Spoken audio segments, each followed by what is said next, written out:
Good morning students. Now we continue our chapter 4 pure kinematics and our next topic is the combination of vector. In our previous video we discussed about the scalar and the vector quantities and we studied that scalar quantities are the quantities which have only the magnitude, quantity and amount which have no direction. But in case of vector quantities they have amount, that means magnitude, and also the direction, and one important thing that they obeys the vector algebra law. Okay तो जब यहाँ पर हम vector algebra की बात करते हैं तो vector algebra is completely differ from the simple algebraic method. तो वेक्टर अलजेब्रा होती क्या है, तो उसको पढ़ने के लिए हम लोग यहाँ पर कॉम्बिनेशन ऑफ वेक्टर्स की बात करते हैं. तो जब हम कॉम्बिनेशन ऑफ वेक्टर्स की बात करते हैं तो कॉम्बिनेशन का मतलब क्या होता है, कॉम्बिनेशन का मतलब होता है कंबाइन करना, उन्हें ऐड करना, एडिशन करना. तो सिंपल मेथड से हम वेक्टर्स को ऐड नहीं कर सकते because it is not a algebraic method, it is not a algebraic phenomena. ये एक वेक्टर फिनोमेना है. तो वेक्टर फिनोमेना में एडिशन या कॉम्बिनेशन करने के लिए वी हैव द 3 रूल्स. अब 3 रूल्स कौन कौन से हैं?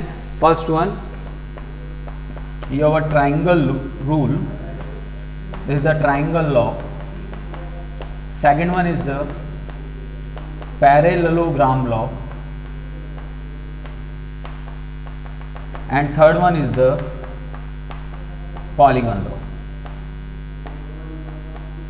So there are the 3 laws which are used for combination of vectors, which are used for addition of vectors. This is the triangle law, this is the parallelogram law and this one is the polygon law. So now we starting with the triangle law. What is the triangle law? तो सबसे important thing ये होती है कि आपको 2 vectors given है. For example we have a vector A and vector B. We have the 2 vectors. Okay. अब इन vectors को मुझे कंबाइन करना है, कॉम्बिनेशन करना है. तो अगर मैं एक सिंपल मैथ्स की बात करता हूं तो सिंपल मैथ्स ये कहती है कि 2 और 1 को अगर मैं कंबाइन कर रहा हूं तो 2 + 1 = 3. दैट मीन्स मुझे रिजल्टेंट कितना मिल रहा है? 3. यहां पर मेरे पास में 2 वेक्टर्स है A एंड B.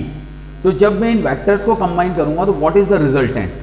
तो ये इंपॉर्टेंट है. तो ट्राइंगल लॉ ये कहता है कि if the 2 vectors which you have given and if we arrange them just like as the 2 sides of the triangle, देखिएगा ये यहाँ पर हमने कहा we have the 2 vectors A and B.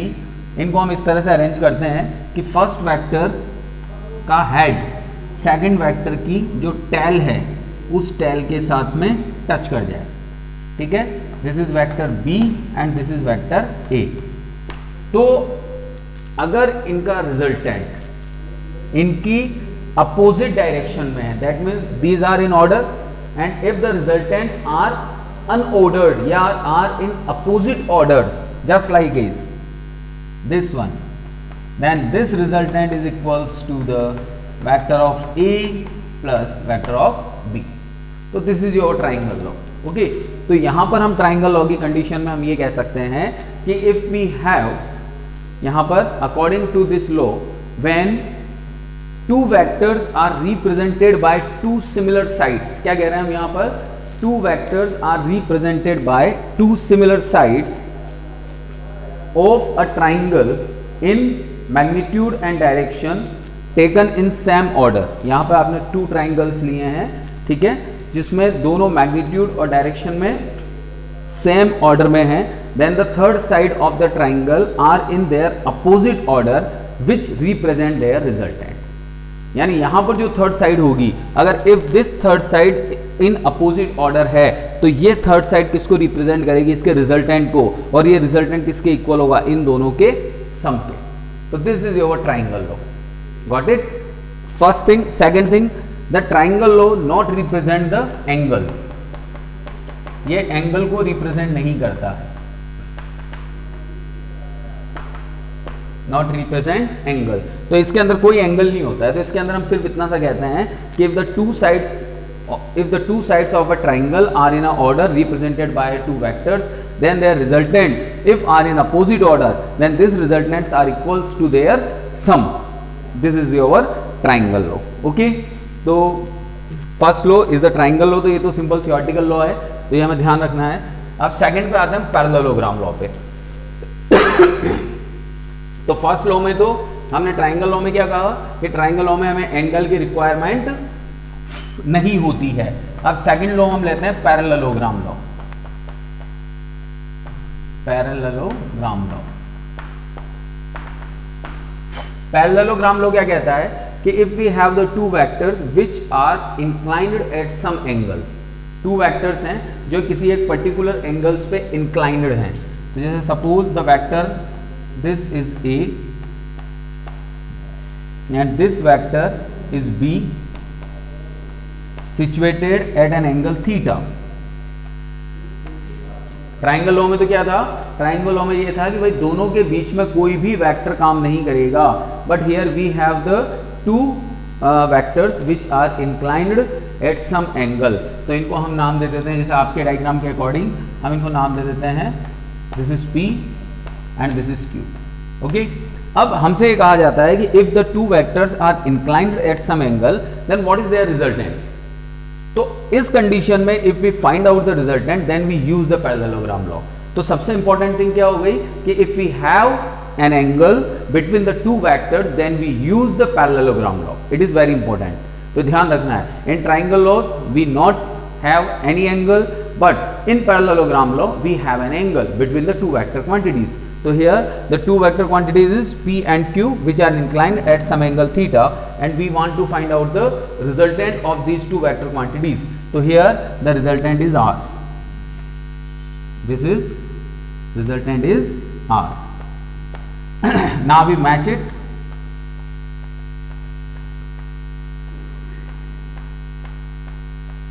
Okay, so suppose this resultant makes an angle alpha by this axis. Okay, if we naming them then this is O, A, B, this is C. ठीक है, now we draw a perpendicular from C to OA. तो C से जब हम इसके ऊपर perpendicular draw करते हैं तो हमें इस लाइन को थोड़ा आगे एक्सिड करना पड़ेगा। When we exit it and draw the perpendicular from C to D. Okay, now this angle is theta, then this is also theta. Conjugate this is the corresponding angle, this angle is theta, then this is also theta. Physics says that whose sides which are imagined by you, physics says that the whose side which are imagined by you, then it's your duty to find the values of these sides. अगर आपने किन्हीं sides को imagine किया है, आपने उनको माना है, तो आपको फिर उन साइड्स की वैल्यू एवेल्युएट करनी पड़ेगी। यहाँ पर मैंने टू साइड्स या यूँ कह सकते हैं कि टू लाइंस यहाँ पर मैंने इमेजिन की है, AD एंड CD। तो मुझे AD और CD की वैल्यू फाइंड आउट करनी पड़ेगी। ओके, तो अब हम यहाँ पर AD और CD की वैल्यू सबसे पहले हम फाइंड आउट करते हैं। तो here first we take the sine theta. सबसे पहले हम लेते हैं यहाँ पर इन ट्राइंगल, और इससे भी पहले हम एक जनरल थ्योरी बोल सकते हैं इसकी पैरेललोग्राम की, कि let two vectors P and Q act simultaneously on a point O at an angle theta. They are represented in magnitude and direction by adjacent side OA and OB passing through O. For evaluating value of R, we increase the side OA to OD. Value of R को evaluate करने के लिए we increases the size of OA to OD। ठीक है, now we find the value of OD, AD and CD। तो यहां पर हम लेते हैं इन triangle ACD, this is the sine theta equals to perpendicular upon hypotenuse. Okay, तो this is CD and the AC is Q. Why it is Q? Because both are parallel. ठीक है, तो CD इक्वल्स क्या हो गया तुम्हारा, CD equals हो गया तुम्हारा Q साइन थीटा। तो ये जो वैल्यू आई है तुम्हारी CD की, this is the Q sine theta. ये इमेजिन साइड थी, इसकी वैल्यू हमने निकाली। इसी तरह से अगेन कॉस थीटा लेते हैं इसी ट्राइंगल में। तो कॉस थीटा लिया तो base upon hypotenuse, then AD by Q। तो AD equals to Q cos theta. तो आपका ये जो AD की वैल्यू आई है, ये AD की वैल्यू क्या आ गई आपकी, Q कॉस थीटा। ओके, तो ये साइड्स मैंने फाइंड आउट कर दी। अब मुझे फाइनली फाइंड आउट क्या करना था, दिस रिजल्टेंट। तो नाउ इन ट्राइंगल OCD, तो पाइथागोरस थ्योरम अप्लाई करते हैं हम लोग। तो by Pythagoras theorem, this is hypotenuse square equals to base square plus perpendicular square. Okay, तो now the OC square is R square, OD क्या हो जाएगा तुम्हारा, OA plus AD square. OD को क्या लिख सकते हैं हम, OA plus AD plus CD की वैल्यू क्या है, Q square sine square theta. ठीक है, अब OA this is P plus AD this is Q cos theta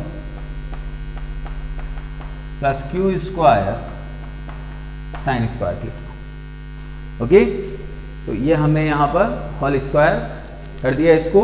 अब इस होल स्क्वायर को हम ओपन करते हैं, then this is P square plus Q square cos square theta plus 2PQ cos theta plus Q square sine square theta. Okay, तो यहाँ पर इस वैल्यू को हम निकालते हैं, तो R square equals to P square plus Q square common लेते हैं, तो cos square theta plus sine square theta plus 2PQ cos theta, this value is 1। तो now R square equals to P square plus Q square plus 2PQ cos of theta, then R equals to P square plus Q square plus 2PQ cos theta power half. तो this is the resultant of your vectors which are inclined at some angle. It is a very important formula. Okay, so this is your resultant formula. Now find the direction. भाई resultant तो find out हो गया, but हम बात किसकी कर रहे हैं, वेक्टर्स की। तो वेक्टर्स के अंदर रिजल्टेंट ही थोड़ी होता है, मैग्नीट्यूड ही थोड़ी होता है, रिजल्टेंट के साथ साथ डायरेक्शंस भी होती हैं। तो डायरेक्शन फाइंड आउट करने का सीधा सा तरीका है कि हमें tan थीटा फाइंड आउट करना है, क्योंकि tan theta represent the direction, tan theta represent the tangent, और टेंजेंट किसी भी पॉइंट पर अगर ड्रॉ होता है तो वो उस पॉइंट पर किसी भी फिजिकल क्वांटिटी की डायरेक्शन को रिप्रेजेंट करता है। It is very important and remember it that if we draw a tangent at some point, then this tangent shows the direction at this tangent shows a direction of physical quantity are situated at this point. उस point पर कौन सी physical quantity situated है उसकी direction को वो tangent represent करता है। Got it. तो यहाँ पर जब हम डायरेक्शन फाइंड आउट करने की बात कर रहे हैं तो हम tan थीटा को काम में लेते हैं। तो देखिएगा इसमें, तो डायरेक्शन निकालते हैं हम लोग। तो डायरेक्शन के लिए ट्राइंगल काम में ले रहा हूं मैं OCD, then tan alpha equals to perpendicular upon base. Okay, तो now this is the tan alpha equals to Q sine theta upon P plus Q cos theta. Okay, तो अल्फा निकालते हैं यहाँ से, then alpha equals to tan inverse Q sine theta upon P plus Q cos theta. तो this equation represent your resultant and this equation represent your direction. तो इस फॉर्मूले से तो हम डायरेक्शन फाइंड आउट करते हैं, alpha equals to tan inverse Q sine theta upon P plus Q cos theta. इससे तो हम क्या फाइंड आउट करते हैं, डायरेक्शन, और इस वाले फॉर्मूले से हम क्या फाइंड आउट करते हैं, रिजल्टेंट। ओके, अब कुछ केसेस हम यहाँ पर लेते हैं, स्पेशल केसेस देखिएगा।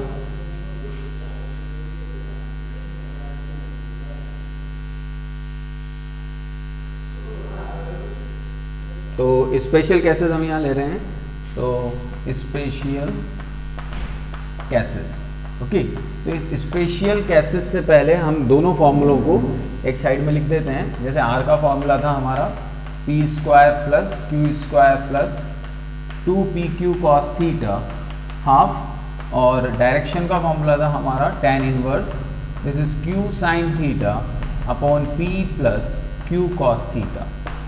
ठीक है, तो दो फॉर्मूले हमारे थे। तो अब स्पेशल केसेस हम लेते हैं और स्पेशल केसेस में इन दोनों फॉर्मूलों को हम काम में लेंगे। तो सबसे पहले हम लेते हैं case first.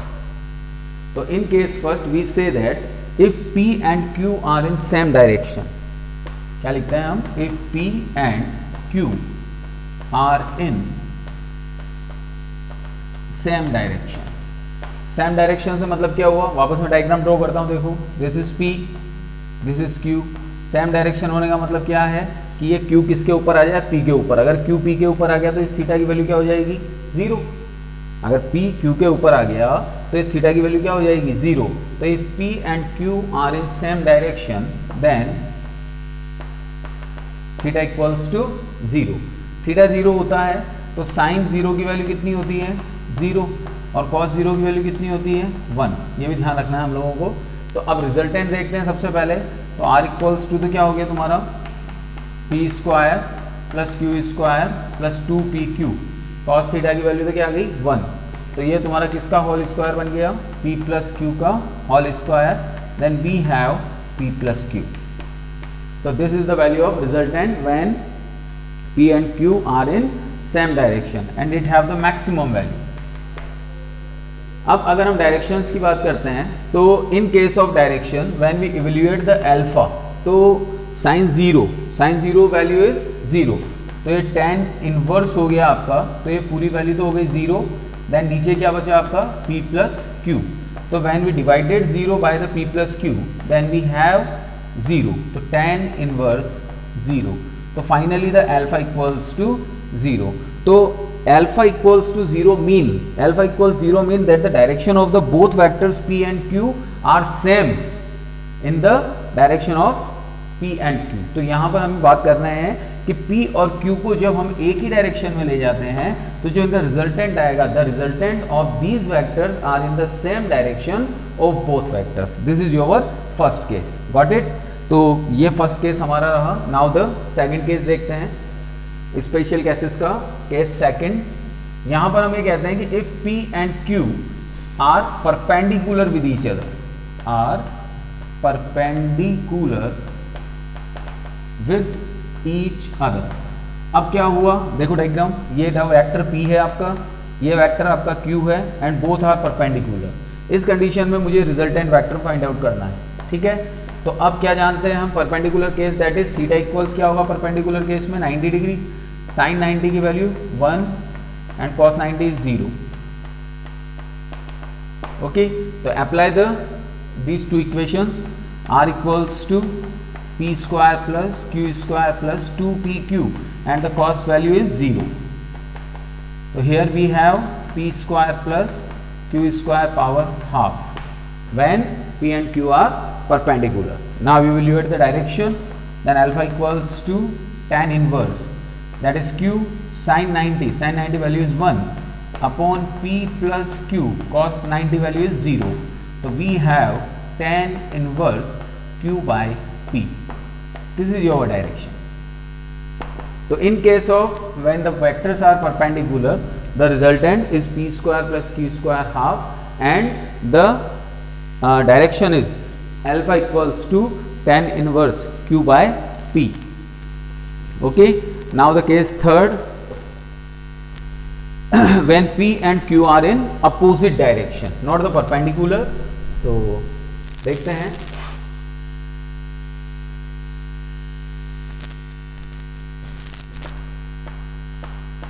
case third, when p and q are in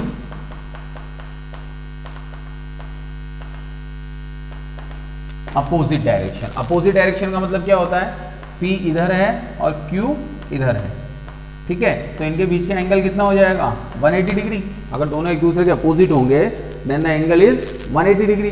तो P and Q are in opposite direction, तो थीटा इक्वल्स कितना हो गया आपका 180 डिग्री। थीटा अगर 180 डिग्री है तो साइन 180 इज